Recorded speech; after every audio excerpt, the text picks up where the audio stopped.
Bismillahirrahmanirrahim. Assalamualaikum warahmatullahi wabarakatuh. Alhamdulillahi wa kafa, wassalatu wassalamu ala rasulillahil mustafa, wa ala alihi wa sahbihi wa manihtada, amma ba'du.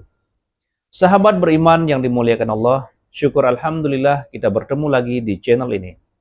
Pada kesempatan yang berbahagia ini, mari sejenak kita luangkan waktu kita untuk bersama-sama menyimak tausiah yang sangat luar biasa dari guru kita.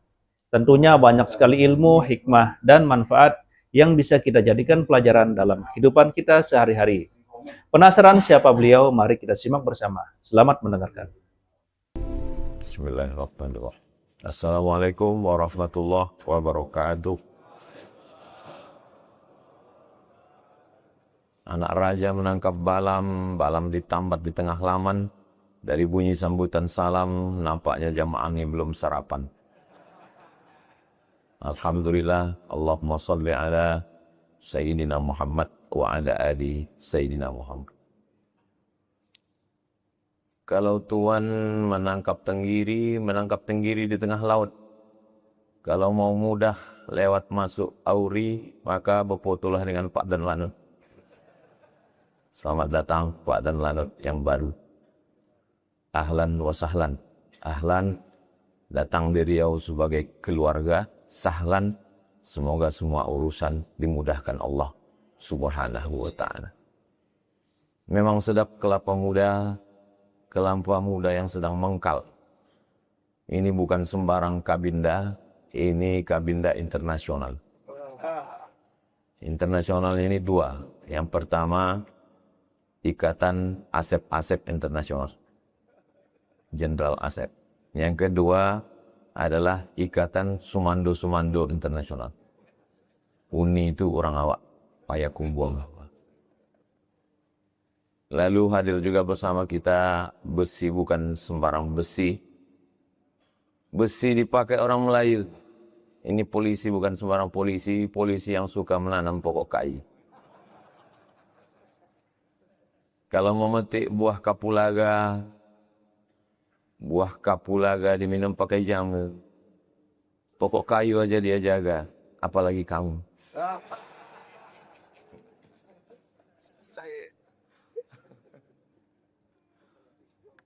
Bapak Ibu yang dimuliakan Allah Subhanahu wa taala, hadir juga bersama kita Bapak Ketua Pengadilan Tinggi Agama Pekanbaru.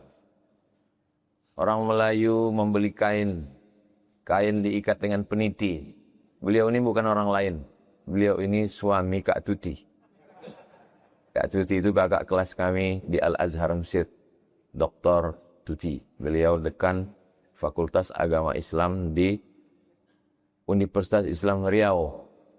Jadi kami alumni Al-Azhar Mesir, punya kakak kelas. Jadi beliau adalah bagian dari keluarga kami. Tugas keliling dan sekarang balik lagi ke Riau. Beliau dari Yogyakarta. Muga-muga panjenenganipun sukses waras. Sing melu acara iki padha kabeh mlebu nang surga. Amin ya Rasulullah. Hadir juga bersama kita Bapak DPRD Provinsi Riau. Memang hebat kapal pinisi sampailah ke Bukit Es.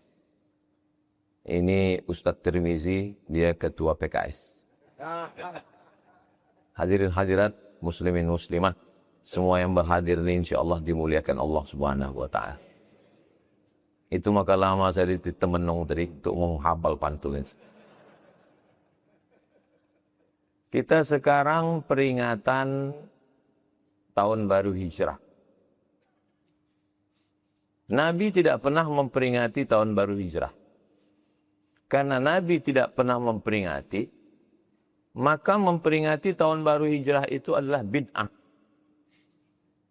Karena perbuatan itu bid'ah, maka semua yang melakukannya adalah dolalah, sesat dan masuk neraka. Maka Pemprov ini masuk neraka. Dan yang paling panas nerakanya adalah yang ceramah. Jadi nanti kalau ada ustadz berceramah di masjid Pemprov Riau, masjid Polda, tiba-tiba ada orang yang membaca Quran. Ustadz ceramah dia baca Quran. Atau menjulurkan kaki sambil bersandar di tiang sambil begini. Saya orangnya penasaran. Kenapa saya ceramah, dia kok malah baca Quran? Kenapa saya ceramah, dia kok malah menjulurkan kaki seakan-akan menantang? Baru saya paham. Karena dia menganggap saya pelaku bid'ah. Dan pelaku bid'ah itu tidak boleh disalami, tidak boleh disahabati, tidak boleh direspon. Karena kaedah yang mereka pakai, man lam yubaddi al-mubtadi' fahuwa mubtadi'. Siapa yang tidak membid'ahkan pelaku bid'ah, maka dia adalah pelaku bid'ah. Ini adalah cikal bakal pemikiran radikal. Cikal bakal pemikiran anti toleransi. Karena menurut mereka yang tidak sepemikiran dengan dia, yang tidak sama dengan pemikiran gurunya adalah pelaku bid'ah. Maulid Nabi bid'ah, Isra Mi'raj bid'ah, nuzul Quran bid'ah, 1 Muharram bid'ah, acara haul bid'ah. Jadi saya ini somat bid'ah, somat bid'ah, somat bid'ah, somat bid'ah, somat bid'ah. Jadi jangan heran kalau saya misalnya dicaci maki, di gambar saya, di wajah saya dikali, lalu ditulis UAS, Ustadz Ahli Subhat. Faham? Karena dia menganggap saya pelaku bid'ah. Dan semua kabupaten kota di Indonesia ini punya namanya PHBI, Panitia Hari Besar Islam. Dan setiap panitia Hari Besar Islam itu gubernur, wali kota pasti memberikan sambutan. Berarti semua gubernur, wali kota, presiden itu pelaku bid'ah. Dan kalau bid'ah berarti dolalah. Kalau dolalah berarti finnar, masuk neraka. Mungkin itu sebabnya gubernur takut hadir subuh. Setitik demi setitik, lama-lama tinggi menjulang. Semalam gubernur bersuntik, biusnya belum hilang. Flu beliau. Karena mengurus Riau ini bolak-balik, pagi pergi Jakarta, pulang sore, badan itu tak kuat. Suntik, kita doakan sehat. Karena beliau punya program, diwakili oleh Pak Sekda. Kalau Tuan pergi ke kali, jangan lupa memetik jamur. Kalau selalu mewakili, lama-lama bisa jadi gubernur. Mungkin sekarang pantun ini tak terlalu penting. Tapi 10 tahun lagi bisa jadi penting. Apa ibu yang dimuliakan Allah Subhanahu wa ta'ala. Nah, mau gawat kata Pak Syekh. Apakah memperingati satu momen itu bid'ah? Simpel sekali cara berpikirnya. Kalau tidak dibuat Nabi, bid'ah. Maulid Nabi, Isra Mi'raj, nuzul Quran, haul tidak dibuat Nabi. Bid'ah, bid'ah, bid'ah, bid'ah. Ah itu fitnah Ustaz Somad aja tuh. Buktinya kami kemarin bisa akrab. Itu namanya taqiyah. Taqiyah itu pura-pura. Tapi sebenarnya dalam hati tetap menuduh kamu pelaku bid'ah. Apakah Nabi pernah memperingati suatu momen? Kemarin tanggal 10 Muharram kita puasa. Yang puasa-puasa, yang tak puasa jangan malu. Kemarin 10 Muharram kita puasa. Ibu-ibu kemarin 10 Muharram puasa. Kenapa saya tanya ibu? Karena memang yang rajin ibu-ibu. Bapak-bapak kalau diajak puasa, kau aja yang masuk surga. Kau kan ngasih sapaan, aku nanti. Ibu kemarin puasa 10 Muharram itu kenapa? Ibu puasa, kalau saya nanya ya bu, kalau saya nanya, jangan tertekan, jangan stres. Karena saya ini kalau ceramah, nanya, itu nanti saya jawab sendiri. Ibu kemarin 10 Muharram puasa. Kenapa ibu puasa? Karena bersyukur pada Allah. Bersyukur pada Allah kenapa? Karena Allah menyelamatkan Nabi Musa dan menenggelamkan Fir'aun. Nabi Musa ditenggelamkan di Laut Merah, Fir'aun tenggelam, Nabi Musa selamat. Itu peristiwanya 3.000 tahun yang lalu. 3.000 tahun yang lalu. Tapi diulang terus setiap tahun. Setiap tanggal 10 kita puasa. Itulah dalil boleh memperingati suatu momen diulang terus tiap tahun, walaupun peristiwanya terjadi hanya sekali. Peristiwa tenggelamnya Fir'aun itu kan sekali. Peristiwa selamatnya Nabi Musa itu kan sekali. Tapi diulang tiap tahun karena syukur kepada Allah. Kalau selamatnya Nabi Musa kita boleh peringati tiap tahun bersyukur kepada Allah, maka selamatnya Nabi Muhammad hijrah juga diulang tiap tahun sebagai syukur kepada Allah Subhanahu wa taala. Cara pengambilan dalil itu bukan saya, ya, itu akal-akalan Abdul Somad, bukan saya. Itu pengambilan dalilnya ulama besar namanya Al-Hafiz Ibnu Hajar Al-Asqalani. Dalam kitab Al-Hawi Al-Fatawi dikutip oleh Al-Hafiz Jalaluddin Abdurrahman As-Suyuti. Kira-kira yang saya sampaikan ini bisa dipahami atau tidak? Biasa kadang pagi-pagi gini susah nangkap memang. Saya ulang sekali lagi. Bahwa memperingati satu momen yang terjadi sekali boleh diperingati berkali-kali setiap tahun sebagai ungkapan syukur kepada Allah. Oh, kalau begitu ada dalilnya Pak Ustaz? Ada. Tapi kenapa mereka? Kalau galah panjang sejengkal, jangan laut hendak diukur. Nggak sampai akalnya ke situ. Jadi kita jangan ikut-ikutan. Kadang kita ini ngaji tidak mau. Pertama ketika dibid'ahkan, Maulid Nabi bid'ah, Satu Muharram bid'ah, Nuzul Quran bid'ah. Pertama ngelawan. Lama-lama, iya juga ya. Lama-lama menyalahkan orang lain. Saya tidak akan pernah bosan menyampaikan ini. Kenapa? Selama mereka tidak pernah bosan membid'ahkan, maka kita pun juga tidak pernah bosan. Bapak, Ibu, Kepala Kantor, Kepala Dinas, Kepala Badan, Bapak Sekda, Bapak Kapolda, Bapak Kabinda, Bapak dan Lanut, nggak usah menjelaskan ini pakai ceramah. Ini berat, biar aku aja. Kalian nggak usah jelaskan ini pakai ceramah. Cukup kalian buat aja di kantor kalian. Maulid Nabi buat, Isra Mi'raj buat, Nuzul Quran buat, acara haul buat, Satu Muharram buat, 17 Ramadan Nuzul Quran buat, halal bihalal buat. Jadi masalah membid'ahkan ini tergantung kalau dibuat terus, lama-lama yang membid'ahkan itu capek sendiri. Pertama-pertama memang suaranya kuat, bid'ah. Lama-lama bid'ah, bid'ah. Apalagi kalau yang membuat polisi sama Kabinda sama dan Lanut. Mana berani dia membid'ahkan? Cabut pistol. Kalau bid'ah kan aku lutup kan pun sembuh.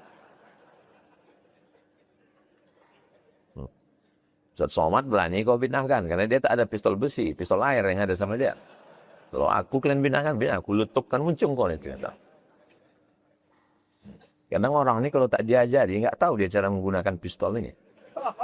Kita yang ngajari mereka. Bapak Ibu yang dimuliakan Allah Subhanahu wa taala.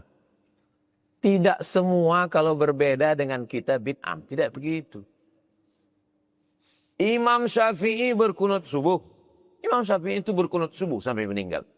Imam Hambali tidak berkunut subuh. Tapi Imam Hambali tidak pernah sekalipun membid'ahkan Imam Syafi'i. Carikan saya satu lafaz Imam Hambali membid'ahkan Imam Syafi'i. Tunjukkan sama saya. Enggak pernah. Kenapa Imam Hambali tidak membid'ahkan Imam Syafi'i? Karena Imam Syafi'i gurunya Imam Hambali. Imam Hambali itu berguru pada Imam Syafi'i. Sampai-sampai Imam Hambali itu mengaku, apa kata Imam Hambali? Da'autu lisyafi'i fi salati arba'ina sana. Saya mendoakan Imam Syafi'i 40 tahun. Fi salati dalam salat saya. Bunyi doanya apa? Rabbil firli wali walidayya wali Muhammad bin Idris Asy-Syafi'i. Lihat dalam kitab Manaqib Imam Syafi'i. Ya Allah ampunkan aku, ampunkan dosaku, ampunkan dosa ibu bapakku, dan ampunkan dosa Imam Syafi'i. 40 tahun. Sekarang orang baru sholat 2-3 kali. Sholat subuh sekali, sholat zuhur sekali, sholat maghrib udah membid'ahkan orang lain. Yang dibid'ahkan amalan orang di Masjid An-Nur. Orang belajar di Makkah berpuluh tahun. Ini baru umroh 4 hari di Makkah, 3 hari di Madinah. Balik-balik sudah membid'ahkan amalan Masjid An-Nur. Allahumma hdina fi man hadait, wa'afina fi man afait. Ini saya lihat Masjid An-Nur ini sholat subuhnya bid'ah. Kata yang tak pernah sholat subuh, untung aku tak sholat subuh. Berkelailah di dalam masjid. Yang satu mengatakan, sholat subuh ini tidak ada kunut subuhnya. Yang satu mengatakan, sholat subuh ini mesti pakai kunut subuh. Kalau tidak pakai kunut subuh, maka dia mesti sujud sahwi karena lupa. Yang satu mengatakan, sholat subuh itu tidak pakai kunut subuh. Karena kunut subuh itu bid'ah. Akhirnya hampir berantem orang dalam masjid. Datang seorang pemuda. Dia jelaskan, yang sholat subuh pakai kunut subuh itu mazhab Syafi'i. Yang tidak pakai kunut subuh mazhab Hambali. Itu di Makkah Madinah kok nggak pakai kunut subuh? Karena Saudi Arabia King Abdul Aziz mazhabnya Hambali. Maka mereka tidak pakai kunut subuh. Indonesia mazhabnya Syafi'i, maka pakai kunut subuh. Terus kita bagaimana? Ikut saja imam. Kalau imamnya kunut subuh, kita ikut. Kalau imamnya enggak kunut subuh, kita pun ikut. Akhirnya enggak jadi kelahi di masjid. Siapa yang menjelaskan itu? Anggota kepolisian.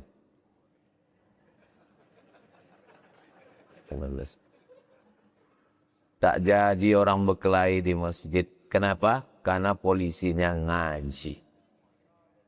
Ngaji mereka, jelas tak? Datang mereka. Nanti buatkan video pendek. Buatkan video pendek, masjid sedang berkelahi. Tiba-tiba datang orang polisi. Kenapa berkelahi ini? Karena mari saya jelaskan ya. Mari saya jelaskan, habis itu dicabutnya pistolnya. Berkelahi, kalian ku tembak kalian sekalian. Mau kalian ku cubit ginjal kalian. Tidak semuanya diselesaikan pakai kekerasan. Tidak semuanya diselesaikan pakai besi. Bisa diselesaikan dengan dalil-dalil. Kalau tak selesai juga, apa boleh buat? Cabut. Kan apa? Nah, ini ngaji kita ini menunggu matahari terbit. Nanti matahari terbit, kita sholat sunat isyraq 2 rakaat. Kusalli sunnatal isyraq raka'ataini lillahi ta'ala. Habis itu kita pulang masing-masing karena banyak yang mau lari pagi. Laki-laki yang lari pagi itu ada 3 alasan. Yang pertama karena mau sehat membakar karbohidrat. Yang kedua karena lari dari istri. Yang ketiga supaya mudah lari dari kenyataan. Pelajaran dari hijrah ini insya Allah subuh ini saya mau jelaskan ada 5. 5 pelajaran dari hijrah. Ibu-ibu masih siap? Kira-kira 5 ini bisa diingat? Belum saya sampaikan. Yang pertama, yang menemani Nabi di tempat tidur namanya Ali bin Abi Thalib. Yang menemani di atas Jabal Nur, Jabal Sur, namanya Abu Bakar Siddiq. Yang membawa makanan namanya Asma binti Abi Bakar. Yang membawa berita update namanya Abdullah bin Abi Bakar. Yang pura-pura ngangon kambing tapi memata-matai di atas, itu namanya Amir bin Fuhairah.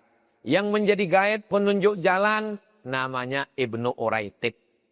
Pelajaran yang pertama adalah, kalau bahasa kampung kita, the right man on the right job.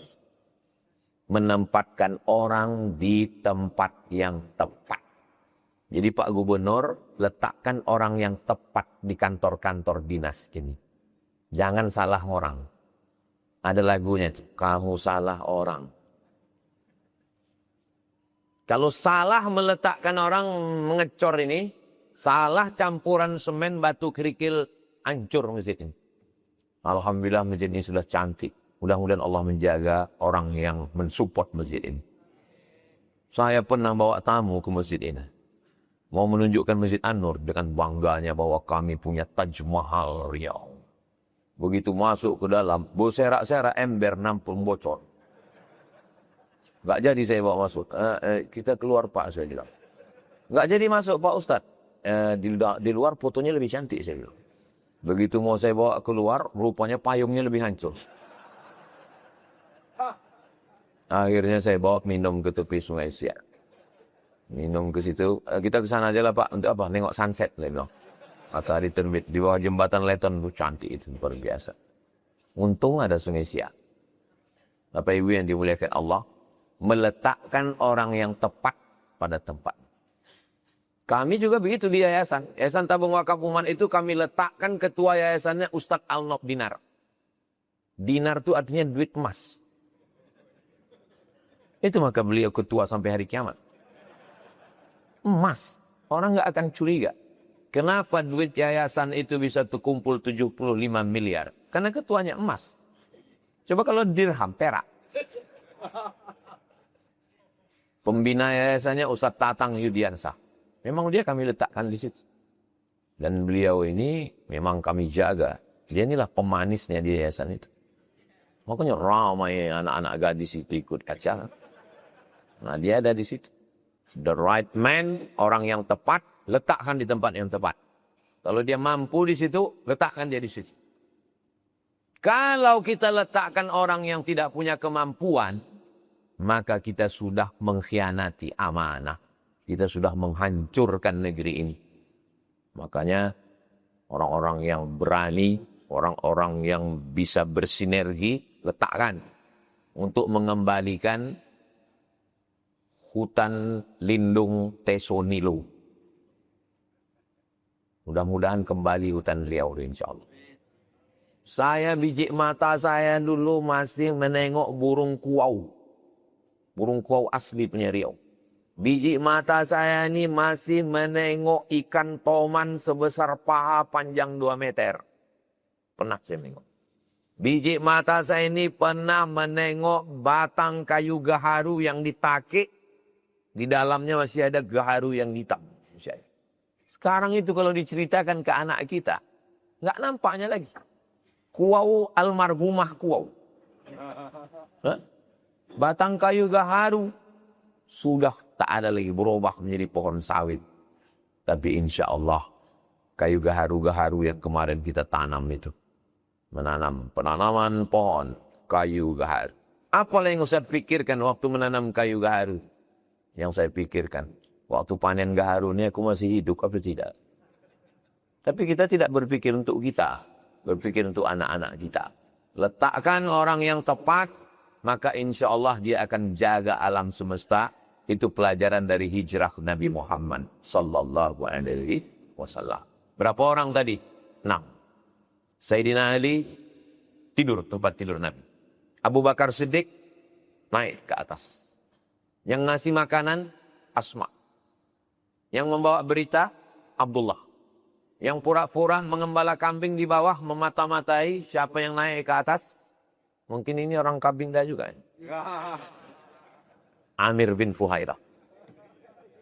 Yang menunjuk jalan, siapa yang tahu gaib penunjuk jalan? Ibnu Uraitik. 6 orang penting dalam peristiwa hijrah Nabi Muhammad SAW.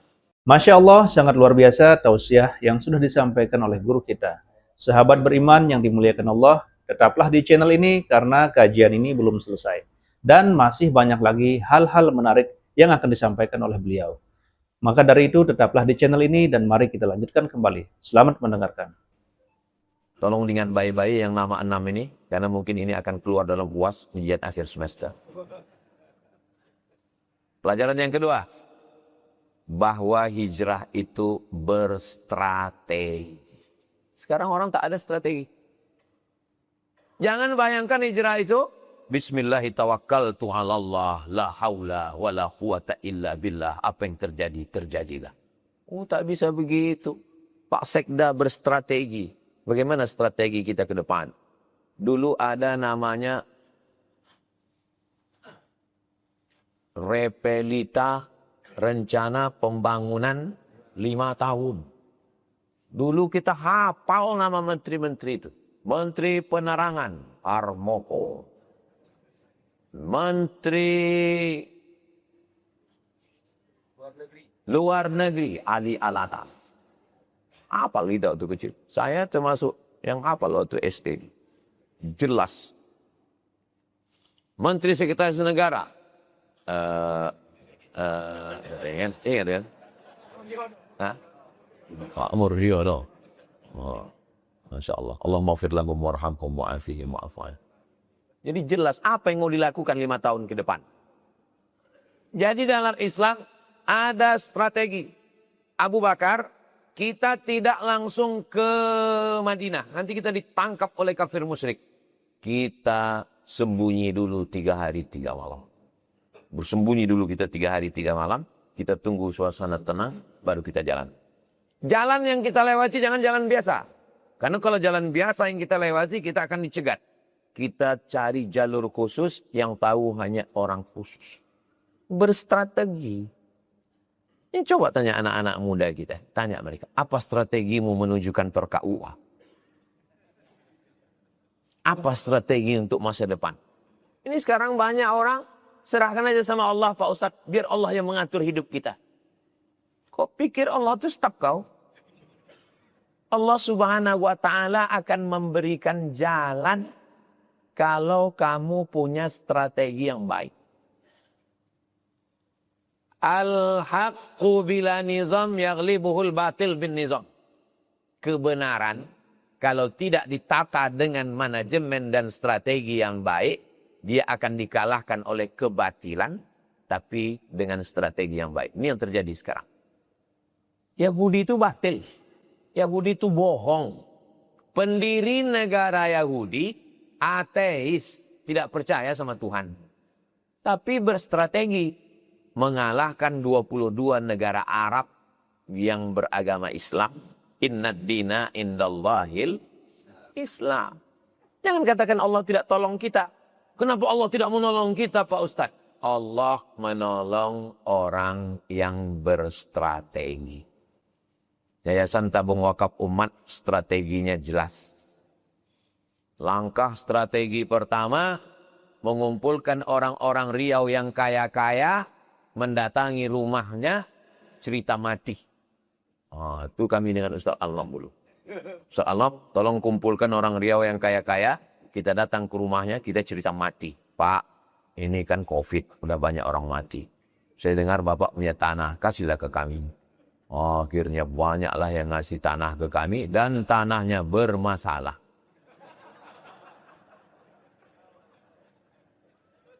Alhamdulillah ada satu tanah yang tak bermasalah. Itulah nanti yang nanti sore akan kita kunjungi Pak di Palas. Tanah itu simpang bingung, belok kiri, masuk ke dalam. Saya pun pertama kali dikasih Pak Edward melalui Ustadz Zul Ikrami, ragu. Rupanya kita kalau udah sering kena masalah ini, trauma kita. Asal nampak orang ngasih tanah, macam bermasalah muka Bapak. Alhamdulillah dapat. Kami berstrategi. Strategi kami apa? Dapat tanah. Habis tanah apa? Bangunan. Habis bangunan apa? Lanjut lagi. Sekarang sudah Nurul Azhar 2. Nurul Azhar Bagan Benio. Nurul Azhar Indragiri Hulu. Strategi kami jelas. Strategi kami ingin supaya anak-anak Riau dapat pendidikan yang baik. Tentu sesuai dengan kemampuan kami. Sebetulnya masyarakat ini mau ngasih duit. Kalau ada yang mengatakan pelit. Enggak. Itu 75 miliar terkumpul. Tapi kami membuat kesepakatan. Fakta integritas. Yang megang duit Ustadz Noki. Sengaja Ustadz Noki ini disuruh megang duit. Karena dia Bank Riau Kepri. Banyak duitnya. Walaupun duit perang. Tanda tangan. Dan saya sejak yayasan itu berdiri tanggal 6 bulan 6 2020. Sampai sekarang 2025. Tidak pernah mengambil duit yayasan seperak haram. Tak pernah. Ketua, sekretaris, bendahara, pembina tidak digaji. Sampai sekarang. Malah kami yang membuat program 20 jam. Ini program 20 jam setiap hari Jumat, Sabtu pekan kedua. Dari mulai pagi Jumat, siang Jumat, malam Jumat, pagi Sabtu, malam Sabtu, subuh Sabtu. Itu semua duit yang terkumpul, itu masuk ke yayasan. Ini perlu saya jelaskan. Jangan nanti saya pakai mobil baru, alah, pakai duit yayasan. Memang mobil yayasan. Itu mobil yang parkir di belakang itu. Itu mobil yayasan.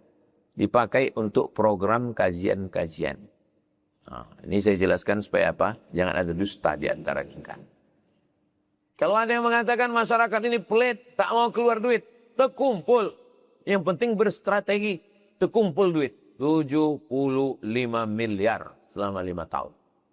Itu kalau dibelikan ke cendol, penuh Sungai Siak secendol. Bapak Ibu yang dimuliakan Allah Subhanahu wa taala, berstrategi. 3. Ketika hijrah itu sedang susah, disitulah nampak teman sejati. Teman ketawa banyak, teman menangis sedikit. Ketika kau menang, kau punya kawan. Ketika kau kalah, kau punya teman sejati. Nabi Muhammad SAW ketika sedang susah gitu, berdua di dalam Jabal Sur. Diabadikan dalam Al-Quran. Idhuma fil ghari, ketika mereka berdua di dalam gua gila, di dalam gua Sur. Idh yaqulu li sahibihi, ketika dia berkata kepada sahabatnya, la tahzan, jangan sedih, jangan takut, innallaha ma'ai. Nabi mau masuk ke dalam gua. Pas Nabi mau masuk ke dalam gua, ditahan sama Abu Bakar Siddiq. Jangan masuk ya Rasulullah, biar aku dulu masuk ke dalam. Gelap, tengah malam, tak ada obor, tak ada lampu. Andai ada singa di dalam, Abu Bakar mati ditelan bulat-bulat. Andai ada ular di dalam, meninggal Abu Bakar Siddiq. Nyawa dia kasihkan. Itulah kenapa nama dia ditulis di sini. Iya, Umar. Abu Bakar. Umar. Kenapa ditulis di mimbar ini Abu Bakar Umar? Karena ada aliran yang memaki-maki Abu Bakar dan Umar. Siapa dia? Syiah. Syiah tiap hari memaki-maki Abu Bakar Umar karena mereka menganggap Abu Bakar dan Umar merampas kekuasaan Ali. Maka orang Riau mau menunjukkan bahwa kami bukan Syiah, kami Ahlus Sunnah. Maka dituliskannya di mimbarnya Abu Bakar dan Umar. Tengok nanti Masjid Polda, ada tidak tulisan Abu Bakar dan Umar?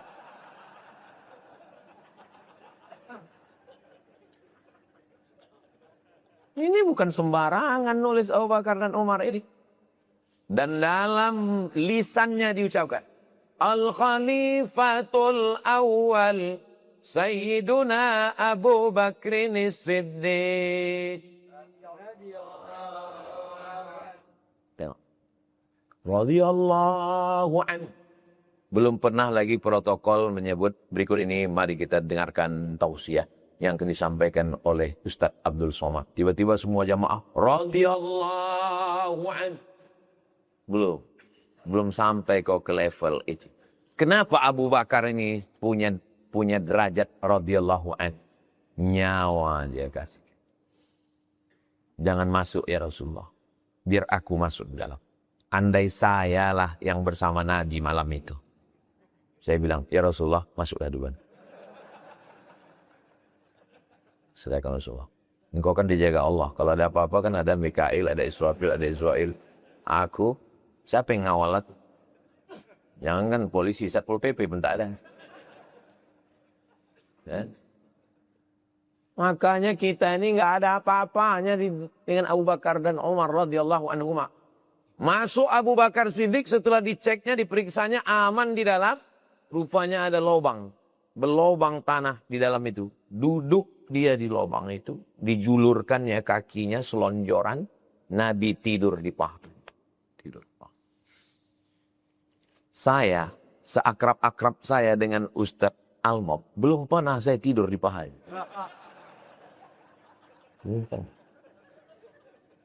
Padahal kami berjalan ini dalam senang dan susah. Masuk ke Talang Mama, masuk ke Bagan Benio. Dan dia pun belum pernah tidur di paha saya. Belum pernah. Nabi tidur jadi paha Abu Bakar Siddiq. Tak lama tertidur, tiba-tiba Nabi terjaga, terbangun. Kenapa terbangun? menetes air dari atas. Pas di pipi. Kata Nabi, air apa ini Abu Bakar? Gelap. Tak mungkin embun. Kata Abu Bakar Siddiq, air mataku ya Rasulullah. Rupanya air matanya itu jatuh pas ke pipi Nabi. Kenapa kau menangis? Rupanya lubang yang dia duduk itu ada binatang berbisa. Disengatnya kaki Abu Bakar. Kakinya tak bergerak. Kalau kita lah yang memangku Nabi malam itu. Allah, lompat kita. Bapak yang pernah disengat kalajengking, yang pernah digigit lipan, bisa tuh merasa dah. Saya dulu waktu kecil pernah digigit lipan. Mau lompat saya, tak sadar saya. Rupanya lipan, kelabang, kalajengking itu, kalau sudah sengatannya itu kena ke darah, darah itu beracun naik ke jantung, bergetar jantung kita. Jantung kita ini bergetar itu disebabkan 3. Yang pertama, kena berbisa. Yang kedua, jatuh cinta. Yang ketiga, jatuh tempo.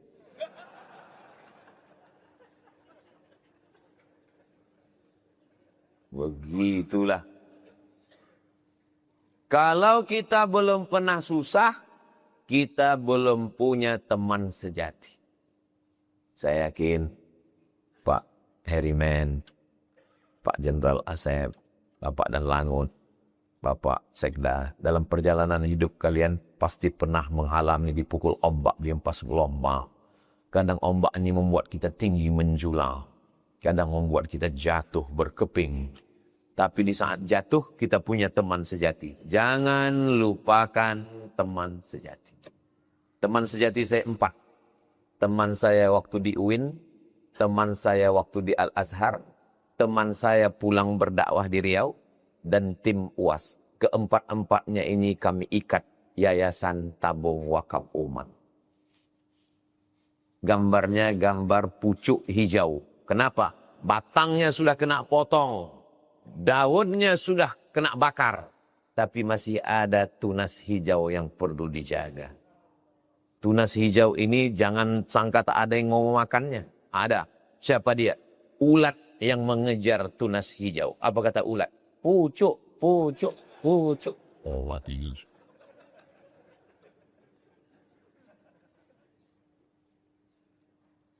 Kami punya teman sejati, punya sahabat. Dalam keadaan kesusahan, dalam keadaan kepayahan. Ini hijrah Nabi Muhammad SAW. Kalau punya kawan, punya teman, melindungi, mengayomi, menyayangi, waktu senang, waktu lapang, jangan lupakan dia. Kalau punya kawan yang mengingatkan kita tentang akhirat, mengingatkan sholat, ada kawan begini, ada. Jangan kubur sebelum mati. Karena teman begini sudah mulai unik dan antik. Mereka ini makhluk-makhluk hampir punah, mesti dibudidayakan.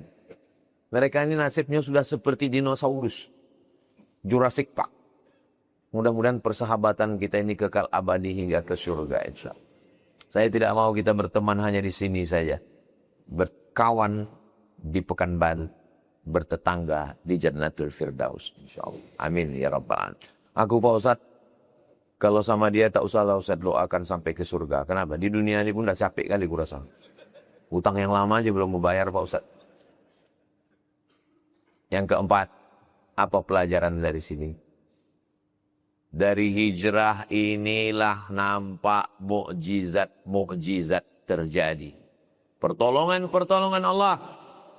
Ketika musim kering, kerontang, panas, terik, tiba-tiba air susu kambing ada. Ketika datang orang mengejar dari belakang namanya Suraqah bin Malik, pembunuh bayaran. Tidak pernah dia jatuh. Tiba-tiba Suraqah jatuh. Jadi terjadi mukjizat-mukjizat. Kita pun kalau dalam keadaan sedang susah itu, banyak terjadi keajaiban-keajaiban dalam hidup kita. Nanti kalau saya ceritakan keajaiban-keajaiban dalam hidup saya, alah, Ustaz itu ngomongnya kalau belum sarapan memang gitu, ajaib-ajaib ngomongnya. Tapi saya pribadi mengalami banyak keajaiban-keajaiban dalam hidup saya. Kapan itu terjadi? Waktu kita sedang susah, sedang payah, pertolongan Allah. Kalau kita tidak ada yang menolong, Kawan lari, keluarga lari, jiran lari, tetangga lari. Tak ada satupun yang menolong kita. Yakinlah. Berarti doa kita sedang dikabulkan Allah. Loh. Masa kita sendirian tak ada yang nolong doa kita dikabulkan Allah? Ya. Karena kita berdoa. Hasbunallahu wa ni'mal wakil. Cukup Allah menolong aku. Saya ini Pak Ustaz susah kali sekarang. Kawan saya tak menolong, keluarga tak menolong, jiran tak menolong, kawan-kawan di grup WhatsApp dikeluarkannya saya dari grup. Kawan FB lari semua. Berarti doa kau dikabulkan Allah. Doa yang mana? Doa yang selalu kau katakan hasbunallah wa ni'mal wakil. Cukup hanya Allah menolong aku.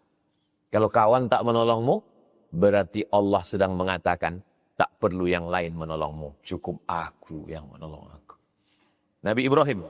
Siapa yang menolong Nabi Ibrahim? Tak ada yang menolong Nabi Ibrahim. Apa kata Allah? Ya nar wahai api. Kuni bardan.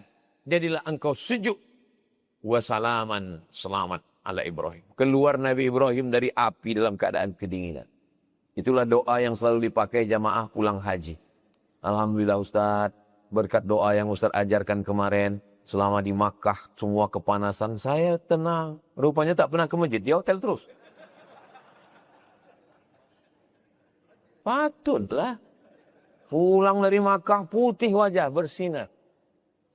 Disambut tolak al-badru alaina. Kawan-kawan yang satu kloter tahu asal tengok. Allah tak pernah ke masjid. Saudara yang dimuliakan Allah Subhanahu wa taala. Pelajaran terakhir yang kelima. Apa yang kelima dari hijrah? Meninggalkan legasi. Kira-kira legasi apa yang kita tinggalkan? Apa yang ditinggalkan Nabi Muhammad? Masjid Nabawi. Tinggal. Masjid Nabawi sampai hari kiamat menjadi legasi Nabi Muhammad SAW. Datang orang ngasih tanah. Ini tanah ya Rasulullah. Enggak. Dibeli Nabi tanah itu. Diwakafkan Nabi. Karena Nabi ingin meninggalkan legasi. Saya setiap tamu yang datang, saya bawa ke masjid ini. Foto-foto di depan. Lalu saya jelaskan. Dulu zaman saya kecil, masjid ini dulu tidak sebesar ini Pak. Di depan masjid ini dulu ada jalan. Di depan jalan itu dulu ada stadion. Itu di depan ada kolam renang. Kolam renangnya, stadionnya, jalannya disatukan. Sehingga kalau kita naik pesawat, waktu saya pulang naik pesawat private jet kemarin dari... Saya sebenarnya mau ngasih tahu bahwa saya ini kalau kalian jemput saya janganlah naik mobil sayur. Nampak tuh Anur, kita pun rekam. Tengok Anur, cantiknya dari atas. Stadion, masukkan. Kolam renang, masukkan. Sekolah, masukkan. Buat pagar keliling. Ini legasi siapa ini? Ini legasi Pak Saleh Jasik. Masih hidup parah. Lebih 80 tahun umurnya. Dia selalu berpikir. Kita di Riau, dokternya dari luar. Ingin supaya anak Riau ini jadi dokter. Dibuatnya fakultas kedokteran. Itu Pak Saleh, ini legasi. Itu dulu kuburan. Kubur-kuburnya dipindah. Lalu kemudian didirikan fakultas kedokteran. Kita punya minyak. Tapi insinyur minyaknya bukan orang kita. Kita cuma jadi security. Tukang pasang pipa. Mana budak-budak Riau? Mesti sekolah. Dia berpikir, buka. Itulah Politeknik Kaltek Cepro. Yang ada di Rumbai. Itu otak Pak Saleh. Harimau mati meninggalkan belang. Gajah mati meninggalkan gading. Manusia mati meninggalkan kredit. Kira kita meninggalkan apa kita nanti? Insya Allah sampai masanya nanti orang akan berkata. Dulu kalau pesawat mau mendarat sudah gundul hutan-hutan ini. Tapi sekarang sudah hijau. Di zaman siapa itu? Ada legasi yang kita tinggalkan. Nanti syair-syair puisinya akan disusun oleh Bang Ramon. Beliau sudah mengingatkan kita dengan puisinya bahwa laut sudah kotor, laut sudah mati, laut sudah kena polusi. Dengan syairnya, cari di internet. Judul puisinya, Sakaratul Laut. Bukan Sakaratul Maut, Sakaratul Laut. Kita mati mau meninggalkan apa? Maka kami dulu ketika membuat Yayasan Tabung Wakaf Umat ini, kita tidak bercerita tentang hidup. Kita ingin nanti mati meninggalkan apa, Ustaz Al-Nof? Kita udah bertahun-tahun ceramah, masjid sana, masjid Ar-Rahman, masjid Agung, masjid Raya, masjid sana. Terus nanti kalau kita mati meninggalkan apa? Kata Ustaz Al-Nof, kalau begitu kita mesti keliling, ya. Akhirnya kalau kami mati, insya Allah. Ustaz Al-Nof, Ustaz Noki, kalau aku mati, tolong kalian jangan datang. Kenapa? Karena tanganku tak bisa menghapus air mata. Tapi kalau ditengok dari tahun lahir, antara saya dengan mereka, kelihatannya saya lebih dulu. Karena mereka ini muda-muda lagi. Kalau ditengok antara saya dengan mereka, saya ini lebih dulu. Maksudnya, saya lebih dulu mengiring jenazah mereka. Ya serius sekali. Kalau lihat cerita mati ini bawaannya. Bapak Ibu yang dimuliakan Allah. Apa kata saya ke Ustaz Tatang? Saya mau di akhir tua kita, suara udah tak menggelegar lagi, mimbar sudah tak bisa kita naiki lagi, tak bisa lagi berdiri tablik akbar. Kita di hari tua mengajar santri pagi, mengulangkan hafalannya. Judulnya apa? Menua bersama. Saya ingin tua bersama kalian, guys. Ada sesuatu yang kita tinggalkan. Kalau kita bukan penghafal Quran, kita bukan ulama, kita tinggalkan anak-anak penghafal Quran. Setahun 25 orang. 25 orang di Palas, 25 SMP 75. 25 SMA 75. 75 150 di Palas, laki-laki. Yang di Rimbo Panjang, 25 75 150. Setahun. Dari mana Ustaz dapat duit? Naik helikopter lah kita dari Pekanbaru ke Tembilahan. Tengok di bawah, hijau semua. Pohon apa tuh? Sawit. Sebatang pun tak ada punya kita. Apalah salahnya? Berapa luas sawit di Riau ini? 3 juta hektar. Berapa yang terdaftar? 1,2 hektar. Lalu yang 2,8? Yang 2,8 itu siluman hantu. Padahal, insya Allah, dengan Satgas ini turun, bisa ini ditarik. Satgas gabungan ditarikin. Yang sekian juta hektar ini ditarik, karena ini sudah mengambil hutan ulayat, hutan lindung milik masyarakat, tertibkan. Dulu yang izin-izinnya 100, jangan sampai 200. Tentukan titik koordinat. Yang berlebih, ambil. Terus, bagikan 100 hektar ke Yayasan Tabung Wakaf. Setuju? Dah, setuju orang ini semua. Bukan untuk kami. Kami ini apalah? Hidup ini kan cuma makan pakai. Hidup ini bukan banyak. Makan pakai, stroke, mati. Bukan banyak makan. Apalagi macam saya. Saya ini makan bukan banyak. Saudara yang dimuliakan Allah Subhanahu wa Ta'ala. Coba fikirkan nanti kita meninggalkan apa setelah kematian. Itulah 5 poin dari hijrah Nabi Muhammad sallallahu alaihi wasallam. Sampai sudah waktu sholat sunat isyraq, saya ucapkan tahniah. Selamat tahun baru hijrah 1447. Mudah-mudahan tahun ini lebih baik daripada tahun kemarin. Allah menjaga Riau, menjaga Indonesia, baldatun thayyibatun wa rabbun ghafur. Terima kasih segala perhatian. Mohon maaf segala kesilapan dan kekhilapan. Menangkap puyuh di Bukit Selasi. Thank you dan terima kasih. Wassalamualaikum warahmatullahi wabarakatuh. Usalli sunnatal isyraq raka'ataini lillahi ta'ala. Salat sunat isyraq 2 rakaat masing-masing. Bapak Ibu yang dirahmati Allah Subhanahu wa Ta'ala, kalau Tuhan Alhamdulillahirrabbilalamin. Demikianlah tausiah penuh ilmu, hikmah, dan manfaat yang sudah kita dengarkan bersama dari guru kita. Semoga tausiah yang sudah disampaikan oleh guru kita menjadi ilmu yang bermanfaat dalam kehidupan kita sehari-hari.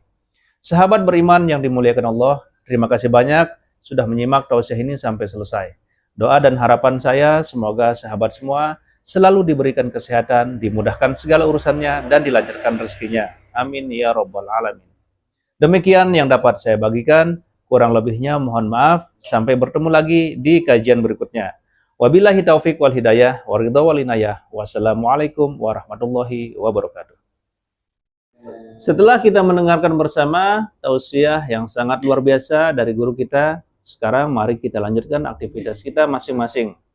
Semoga tausiah yang sudah disampaikan oleh guru kita menjadi ilmu yang bermanfaat dalam kehidupan kita sehari-hari.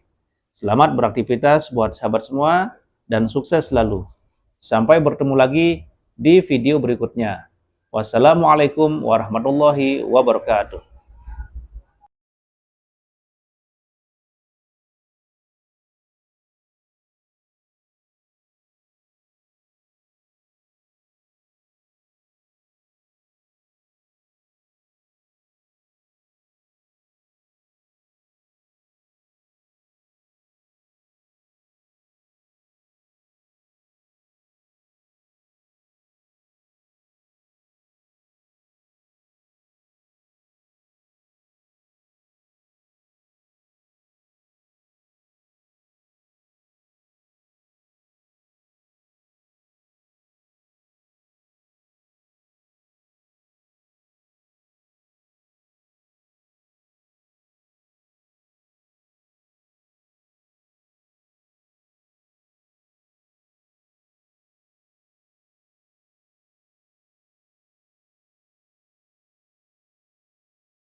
Bismillahirrahmanirrahim. Assalamualaikum warahmatullahi wabarakatuh. Alhamdulillahi wa kafa, wassalatu wassalamu ala rasulillahil mustafa, wa ala alihi wa sahbihi wa manihtada, amma ba'du.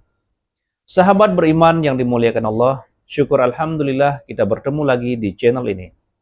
Pada kesempatan yang berbahagia ini, mari sejenak kita luangkan waktu kita untuk bersama-sama menyimak tausiah yang sangat luar biasa dari guru kita. Tentunya banyak sekali ilmu, hikmah, dan manfaat yang bisa kita jadikan pelajaran dalam kehidupan kita sehari-hari. Penasaran siapa beliau? Mari kita simak bersama. Selamat mendengarkan. Bismillahirrahmanirrahim. Assalamualaikum warahmatullahi wabarakatuh. Anak raja menangkap balam, balam ditambat di tengah laman. Dari bunyi sambutan salam, nampaknya jamaah ini belum sarapan. Alhamdulillah, Allahumma salli ala Sayyidina Muhammad wa ala ali Sayyidina Muhammad. Kalau Tuan menangkap tenggiri di tengah laut. Kalau mau mudah lewat masuk auri, maka berfotolah dengan Pak Dan Lanut. Selamat datang Pak Dan Lanut yang baru. Ahlan wa sahlan. Ahlan, datang di Riau sebagai keluarga. Sahlan, semoga semua urusan dimudahkan Allah Subhanahu wa ta'ala. Memang sedap kelapa muda yang sedang mengkal. Ini bukan sembarang kabinda, ini kabinda internasional.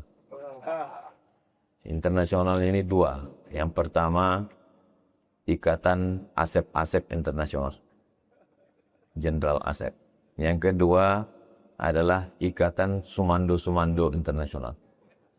Uni itu orang awak, payakumbuang. Lalu hadir juga bersama kita besi, bukan sembarang besi. Besi dipakai orang Melayu. Ini polisi bukan sembarang polisi, polisi yang suka menanam pokok kayu. Kalau memetik buah kapulaga diminum pakai jamu.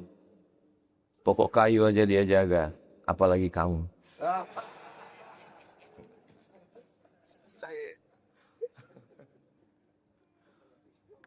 Bapak Ibu yang dimuliakan Allah Subhanahu wa taala, hadir juga bersama kita Bapak Ketua Pengadilan Tinggi Agama Pekanbaru. Orang Melayu membeli kain diikat dengan peniti. Beliau ini bukan orang lain. Beliau ini suami Kak Tuti. Kak Tuti itu kakak kelas kami di Al-Azhar Mesir. Dr. Tuti. Beliau dekan Fakultas Agama Islam di Universitas Islam Riau. Jadi kami alumni Al-Azhar Mesir, punya kakak kelas. Jadi beliau adalah bagian dari keluarga kami. Tugas keliling dan sekarang balik lagi ke Riau. Beliau dari Yogyakarta. Muga-muga panjenenganipun sukses waras. Sing melu acara iki padha kabeh mlebu nang surga. Amin ya Rasulullah. Hadir juga bersama kita Bapak DPRD Provinsi Riau. Memang hebat kapal pinisi sampailah ke Bukit Es. Ini Ustadz Tirmizi, dia ketua PKS. Hadirin hadirat, muslimin muslimat, semua yang berhadir ini insya Allah dimuliakan Allah Subhanahu wa ta'ala. Itu maka lama saya ditemenung tadi untuk menghafal pantun. Kita sekarang peringatan tahun baru Hijrah. Nabi tidak pernah memperingati tahun baru Hijrah. Karena Nabi tidak pernah memperingati, maka memperingati tahun baru Hijrah itu adalah bid'ah. Karena perbuatan itu bid'ah, maka semua yang melakukannya adalah dolalah, sesat dan masuk neraka. Maka Pemprov ini masuk neraka. Dan yang paling panas nerakanya adalah yang ceramah. Jadi nanti kalau ada ustadz berceramah di masjid Pemprov Riau, masjid Polda, tiba-tiba ada orang yang membaca Quran. Ustadz ceramah dia baca Quran. Atau menjulurkan kaki sambil bersandar di tiang sambil begini. Saya orangnya penasaran. Kenapa saya ceramah, dia kok malah baca Quran? Kenapa saya ceramah, dia kok malah menjulurkan kaki seakan-akan menantang? Baru saya paham. Karena dia menganggap saya pelaku bid'ah. Dan pelaku bid'ah itu tidak boleh disalami. Tidak boleh disahabati. Tidak boleh direspon. Karena kaedah yang mereka pakai, man lam yubaddi' al-mubtadi' fahuwa mubtadi'. Siapa yang tidak membid'ahkan pelaku bid'ah, maka dia adalah pelaku bid'ah. Ini adalah cikal bakal pemikiran radikal. Cikal bakal pemikiran anti toleransi. Karena menurut mereka, yang tidak sepemikiran dengan dia, yang tidak sama dengan pemikiran gurunya adalah pelaku bid'ah. Maulid Nabi, bid'ah. Isra Mi'raj, bid'ah. Nuzul Quran, bid'ah. 1 Muharram, bid'ah. Acara haul, bid'ah. Jadi saya ini, somat bid'ah, somat bid'ah, somat bid'ah, somat bid'ah, somat bid'ah. Jadi jangan heran kalau saya misalnya dicaci maki, di gambar saya, di wajah saya dikali, lalu ditulis UAS, Ustadz Ahli Subhat. Faham? Karena dia menganggap saya pelaku bid'ah. Dan semua kabupaten kota di Indonesia ini punya namanya PHBI. Panitia Hari Besar Islam. Dan setiap panitia Hari Besar Islam itu gubernur wali kota pasti memberikan sambutan. Berarti semua gubernur wali kota presiden itu pelaku bid'ah. Dan kalau bid'ah berarti dolalah. Kalau dolalah berarti finnar, masuk neraka. Mungkin itu sebabnya gubernur takut hadir subuh. Setitik demi setitik, lama-lama tinggi menjulang. Semalam gubernur bersuntik, biusnya belum hilang. Flu beliau. Karena mengurus Riau ini bolak-balik, pagi pergi Jakarta, pulang sore, badan itu tak kuat. Suntik, kita doakan sehat. Karena beliau punya program, diwakili oleh Pak Sekda. Kalau Tuan pergi ke kali, jangan lupa memetik jamur. Kalau selalu mewakili, lama-lama bisa jadi gubernur. Mungkin sekarang pantun ini tak terlalu penting. Tapi 10 tahun lagi bisa jadi penting. Apa ibu yang dimuliakan Allah Subhanahu wa ta'ala. Nah, megawat kata kalau sikit. Apakah memperingati satu momen itu bid'ah? Simpel sekali cara berpikirnya. Kalau tidak dibuat Nabi, bid'ah.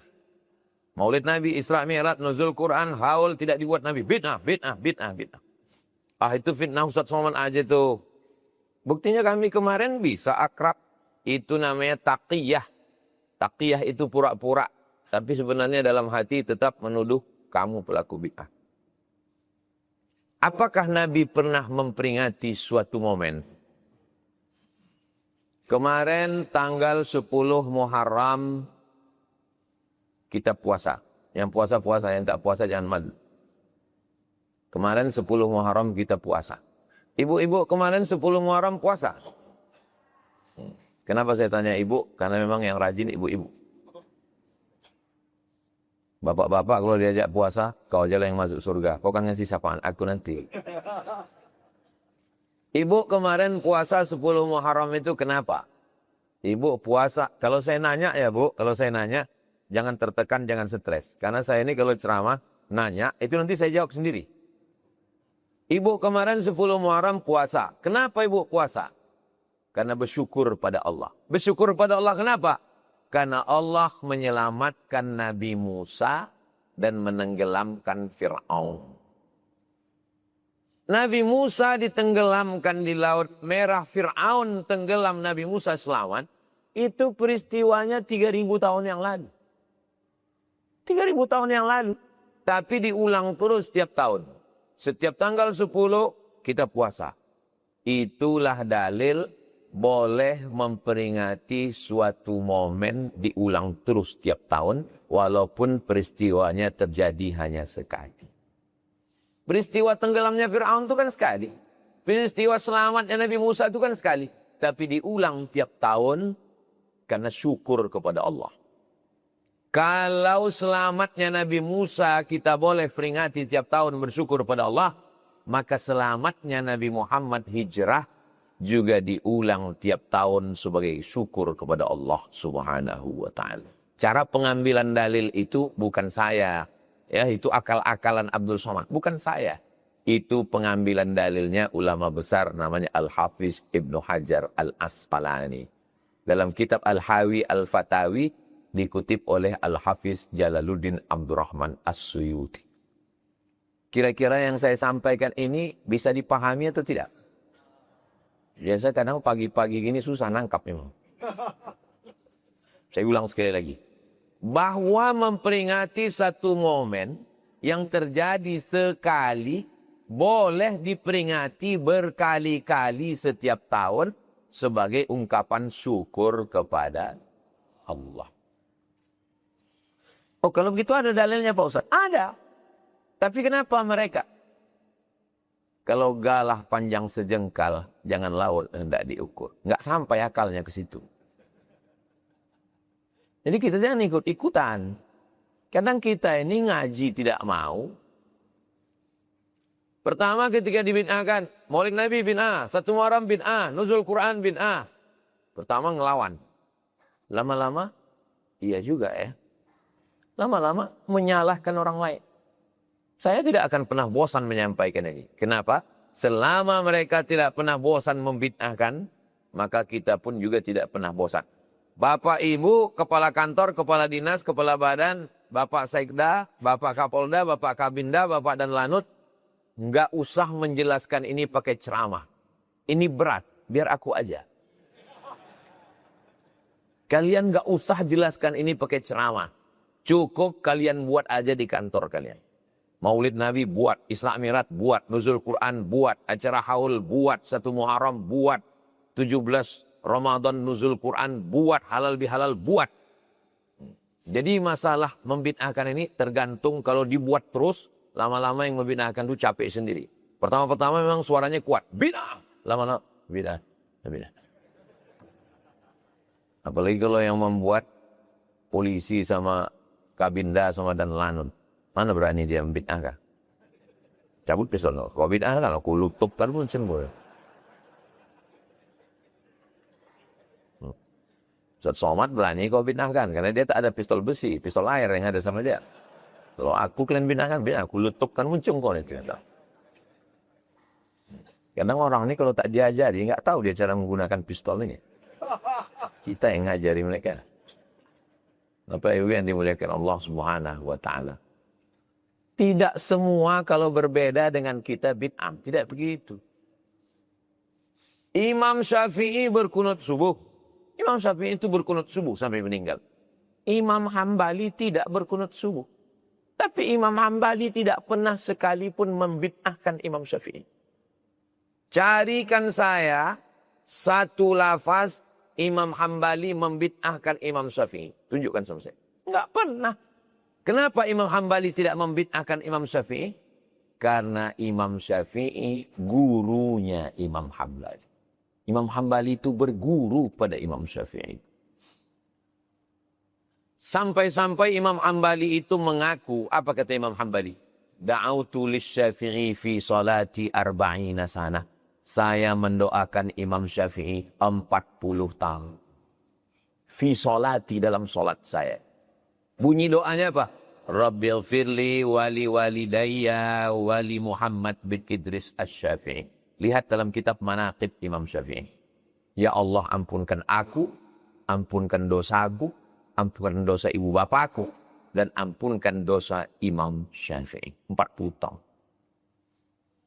Sekarang orang baru sholat 2-3 kali. Sholat subuh sekali, sholat zuhur sekali, sholat maghrib udah membid'ahkan orang lain. Yang dibid'ahkan amalan orang di Masjid An-Nur. Orang belajar di Makkah berpuluh tahun. Ini baru umroh 4 hari di Makkah, 3 hari di Madinah. Balik-balik sudah membid'ahkan amalan Masjid An-Nur. Allahumma hdina fi man hadait, wa'afina fi man afait. Ini saya lihat Masjid An-Nur ini sholat subuhnya bid'ah. Kata yang tak pernah sholat subuh, untung aku tak sholat subuh. Berkelailah di dalam masjid. Yang satu mengatakan, sholat subuh ini tidak ada kunut subuhnya. Yang satu mengatakan, sholat subuh ini mesti pakai kunut subuh. Kalau tidak pakai kunut subuh, maka dia mesti sujud sahwi karena lupa. Yang satu mengatakan, sholat subuh itu tidak pakai kunut subuh. Karena kunut subuh itu bid'ah. Akhirnya hampir berantem orang dalam masjid. Datang seorang pemuda. Dia jelaskan, yang sholat subuh pakai kunut subuh itu mazhab Syafi'i. Yang tidak pakai kunut subuh mazhab Hambali. Itu di Makkah Madinah kok nggak pakai kunut subuh? Karena Saudi Arabia King Abdul Aziz mazhabnya Hambali. Maka mereka tidak pakai kunut subuh. Indonesia mazhabnya Syafi'i, maka pakai kunut subuh. Terus kita bagaimana? Ikut saja imam. Kalau imamnya kunut subuh, kita ikut. Kalau imamnya enggak kunut subuh, kita pun ikut. Akhirnya enggak jadi kelahi di masjid. Siapa yang menjelaskan itu? Anggota kepolisian.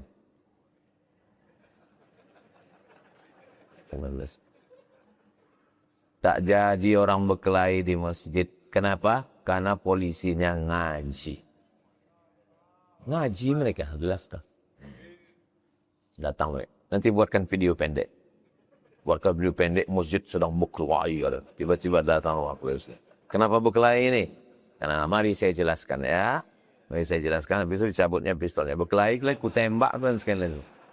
Mau kalian ku cubit ginjal kalian.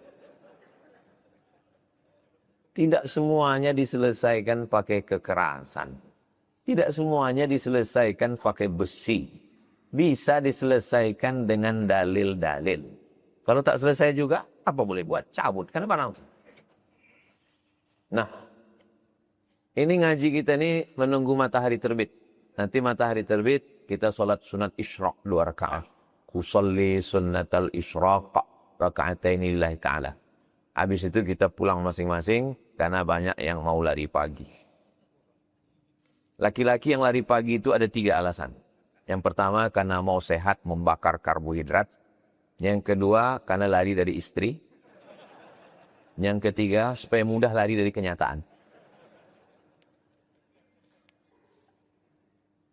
Pelajaran dari hijrah ini insya Allah subuh ini saya mau jelaskan ada 5. 5 pelajaran dari hijrah. Ibu-ibu masih siap?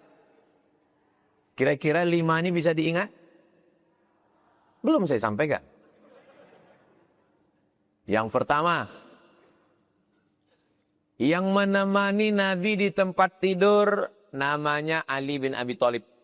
Yang menemani di atas Jabal Nur, Jabal Sur, namanya Abu Bakar Siddiq.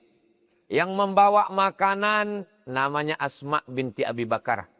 Yang membawa berita update namanya Abdullah bin Abi Bakar. Yang pura-pura ngangon kambing tapi memata-matai di atas, itu namanya Amir bin Fuhairah. Yang menjadi guide penunjuk jalan namanya Ibnu Uraitib. Pelajaran yang pertama adalah, kalau bahasa kampung kita, the right man on the right job. Menempatkan orang di tempat yang tepat. Jadi Pak Gubernur letakkan orang yang tepat di kantor-kantor dinas ini. Jangan salah orang. Ada lagunya, kamu salah orang. Kalau salah meletakkan orang mengecor ini, salah campuran semen, batu, kerikil, hancur masjid ini. Alhamdulillah masjid ini sudah cantik. Mudah-mudahan Allah menjaga orang yang mensupport masjid ini. Saya pernah bawa tamu ke masjid ini.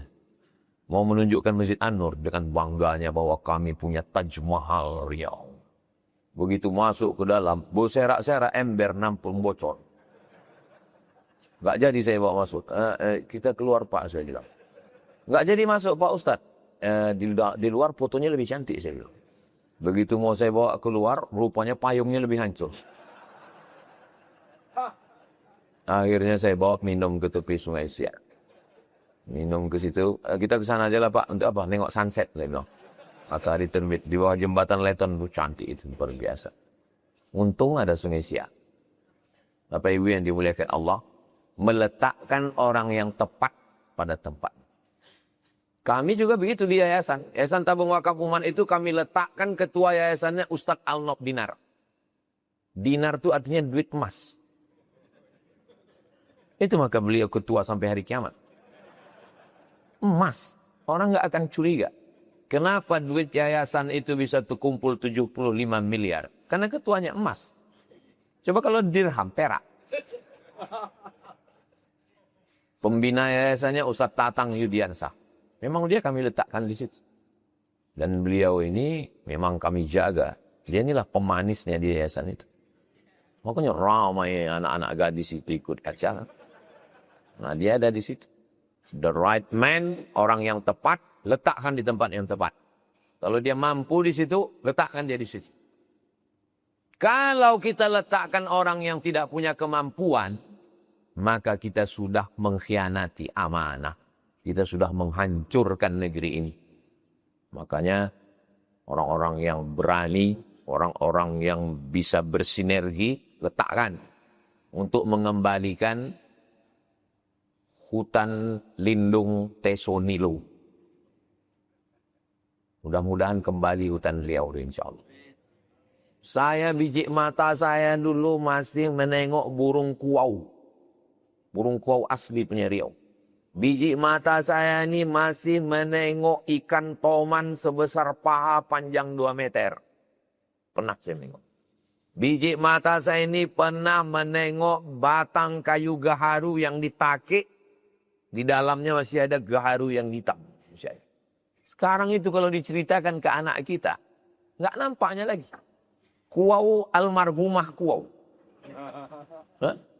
Batang kayu gaharu sudah tak ada lagi, berubah menjadi pohon sawit. Tapi insya Allah kayu gaharu-gaharu yang kemarin kita tanam itu. Menanam penanaman pohon kayu gaharu. Apa yang saya pikirkan waktu menanam kayu gaharu? Yang saya pikirkan, waktu panen gaharu ini aku masih hidup atau tidak? Tapi kita tidak berpikir untuk kita, berpikir untuk anak-anak kita. Letakkan orang yang tepat, maka insya Allah dia akan jaga alam semesta. Itu pelajaran dari hijrah Nabi Muhammad sallallahu alaihi wasallam. Berapa orang tadi? 6. Sayyidina Ali tidur tempat tidur Nabi. Abu Bakar Siddiq naik ke atas. Yang ngasih makanan Asma. Yang membawa berita Abdullah. Yang pura-pura mengembala kambing di bawah memata-matai siapa yang naik ke atas. Mungkin ini orang Kabinda juga. Amir bin Fuhairah. Yang menunjuk jalan, siapa yang tahu gaib penunjuk jalan? Ibnu Uraitib. 6 orang penting dalam peristiwa hijrah Nabi Muhammad SAW. Masya Allah, sangat luar biasa tausiah yang sudah disampaikan oleh guru kita. Sahabat beriman yang dimuliakan Allah, tetaplah di channel ini karena kajian ini belum selesai. Dan masih banyak lagi hal-hal menarik yang akan disampaikan oleh beliau. Maka dari itu tetaplah di channel ini dan mari kita lanjutkan kembali. Selamat mendengarkan. Tolong dengan bayi-bayi yang nama 6 ini, karena mungkin ini akan keluar dalam UAS ujian akhir semester. Pelajaran yang kedua, bahwa hijrah itu berstrategi. Sekarang orang tak ada strategi. Jangan bayangkan hijrah itu, Bismillahirrahmanirrahim, la haula wa la quwata illa billah. Apa yang terjadi, terjadilah. Oh, tak bisa begitu. Pak Sekda berstrategi. Bagaimana strategi kita ke depan? Dulu ada namanya Repelita Rencana Pembangunan 5 tahun. Dulu kita hafal nama menteri-menteri itu.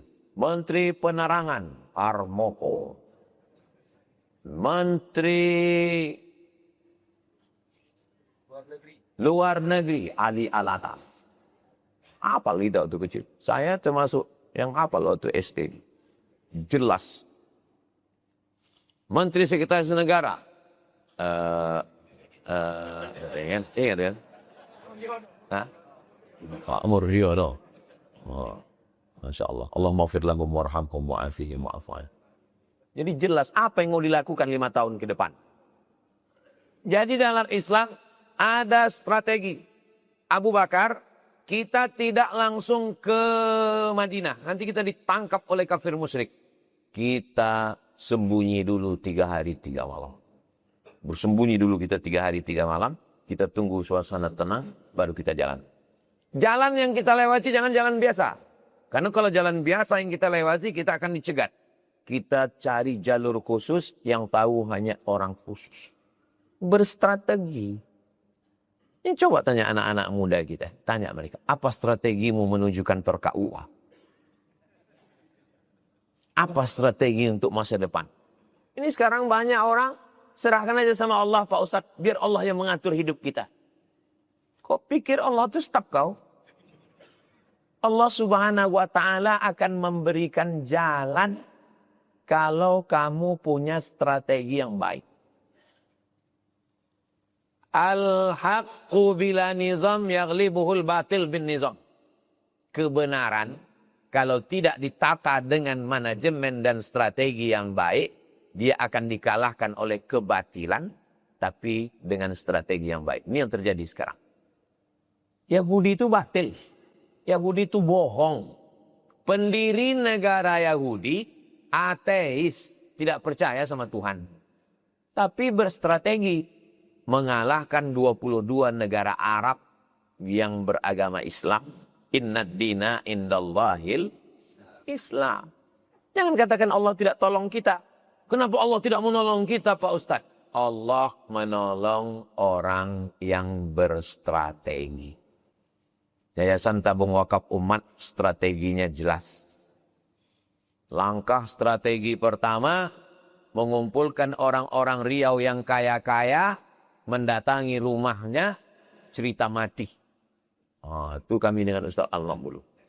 Ustaz Alam, tolong kumpulkan orang Riau yang kaya-kaya, kita datang ke rumahnya, kita cerita mati. Pak, ini kan COVID, udah banyak orang mati. Saya dengar Bapak punya tanah, kasihlah ke kami. Oh, akhirnya banyaklah yang ngasih tanah ke kami, dan tanahnya bermasalah.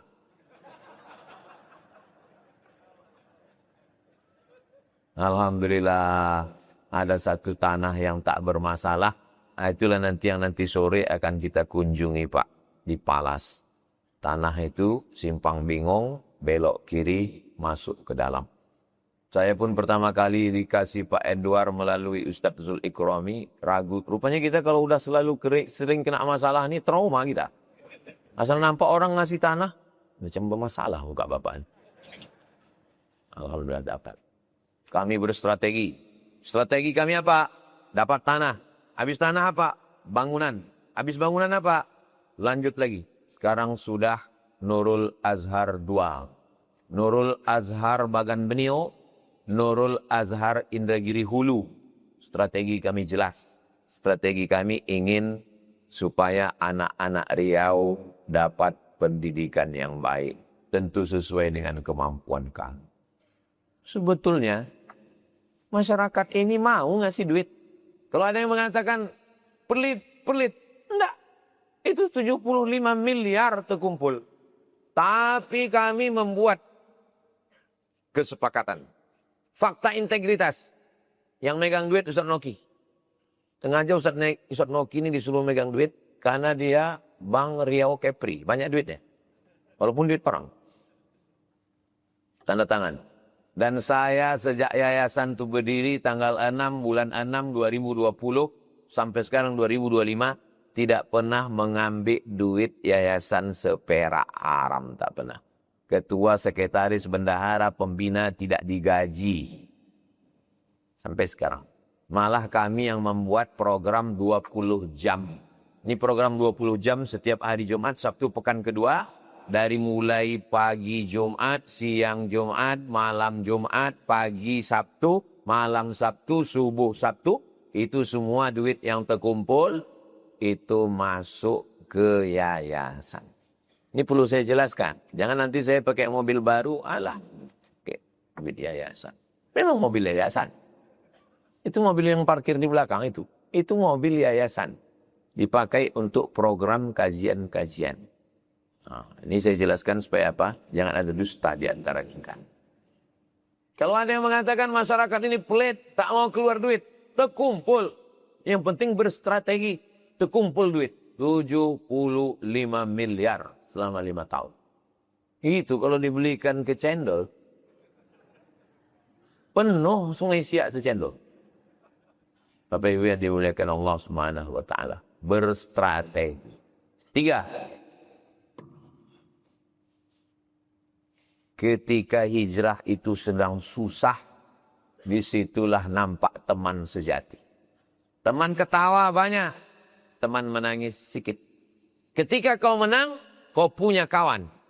Ketika kau kalah, kau punya teman sejati. Nabi Muhammad SAW ketika sedang susah gitu, berdua di dalam Jabal Sur. Diabadikan dalam Al-Quran. Idhuma fil ghari, ketika mereka berdua di dalam gua Hira, di dalam gua Sur. Idh yaqulu li sahibihi, ketika dia berkata kepada sahabatnya, la tahzan, jangan sedih, jangan takut, innallaha ma'ai. Nabi mau masuk ke dalam gua. Pas Nabi mau masuk ke dalam gua, ditahan sama Abu Bakar Siddiq. Jangan masuk ya Rasulullah, biar aku dulu masuk ke dalam. Gelap, tengah malam, tak ada obor, tak ada lampu. Andai ada singa di dalam, Abu Bakar mati ditelan bulat-bulat. Andai ada ular di dalam, meninggal Abu Bakar Siddiq. Nyawa dia kasihkan. Itulah kenapa nama dia ditulis di sini. Iya, Umar. Abu Bakar. Umar. Kenapa ditulis di mimbar ini Abu Bakar Umar? Karena ada aliran yang memaki-maki Abu Bakar dan Umar. Siapa dia? Syiah. Syiah tiap hari memaki-maki Abu Bakar Umar karena mereka menganggap Abu Bakar dan Umar merampas kekuasaan Ali. Maka orang Riau mau menunjukkan bahwa kami bukan Syiah, kami Ahlus Sunnah. Maka dituliskannya di mimbarnya Abu Bakar dan Umar. Tengok nanti Masjid Polda, ada tidak tulisan Abu Bakar dan Umar?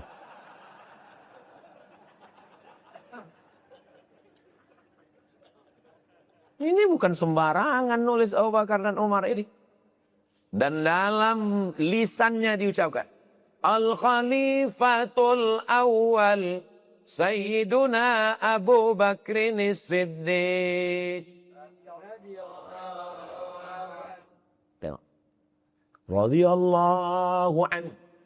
Belum pernah lagi protokol menyebut. Berikut ini mari kita dengarkan tausiah yang akan disampaikan oleh Ustadz Abdul Somad. Tiba-tiba semua jamaah radhiyallahu anhu. Belum sampai kau ke level itu. Kenapa Abu Bakar ini punya derajat radhiyallahu anhu? Nyawa dia kasih. Jangan masuk ya Rasulullah. Biar aku masuk dalam. Andai sayalah yang bersama Nabi malam itu. Saya bilang, ya Rasulullah, masuklah duluan. Silakan Rasulullah. Engkau kan dijaga Allah. Kalau ada apa-apa kan ada Mikail, ada Israfil, ada Israel. Aku, siapa yang ngawal aku? Jangan kan polisi, Satpol PP pun tak ada. Ya? Makanya kita ini nggak ada apa-apanya dengan Abu Bakar dan Umar radhiyallahu anhuma.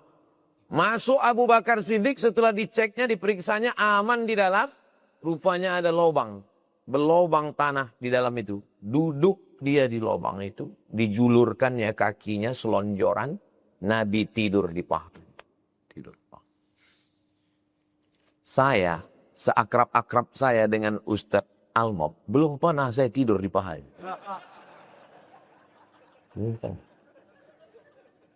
Padahal kami berjalan ini dalam senang dan susah. Masuk ke Talang Mama, masuk ke Bagan Benio. Dan dia pun belum pernah tidur di paha saya. Belum pernah. Nabi tidur jadi paha Abu Bakar Siddiq. Tak lama tertidur, tiba-tiba Nabi terjaga, terbangun. Kenapa terbangun? menetes air dari atas. Pas di pipi. Kata Nabi, air apa ini Abu Bakar? Gelap. Tak mungkin embun. Kata Abu Bakar Siddiq, air mataku ya Rasulullah. Rupanya air matanya itu jatuh pas ke pipi Nabi. Kenapa kau menangis? Rupanya lubang yang dia duduk itu ada binatang berbisa. Disengatnya kaki Abu Bakar. Kakinya tak bergerak. Kalau kita lah yang memangku Nabi malam itu. Allah, lompat kita. Bapak yang pernah disengat kalajengking, yang pernah digigit lipan, bisa tuh merasa dah. Saya dulu waktu kecil pernah digigit lipan. Mau lompat saya, tak sadar saya. Rupanya lipan, kelabang, kalajengking itu, kalau sudah sengatannya itu kena ke darah, darah itu beracun naik ke jantung, bergetar jantung kita. Jantung kita ini bergetar itu disebabkan 3. Yang pertama, kena berbisa. Yang kedua, jatuh cinta. Yang ketiga, jatuh tempo.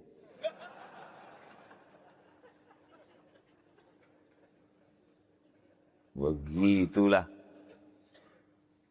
Kalau kita belum pernah susah, kita belum punya teman sejati. Saya yakin Pak Herimen, Pak Jenderal Asep, Bapak dan Langun, Bapak Sekda, dalam perjalanan hidup kalian pasti pernah mengalami dipukul ombak di empas gelombang. Kadang ombak ini membuat kita tinggi menjulang. Kadang membuat kita jatuh berkeping. Tapi di saat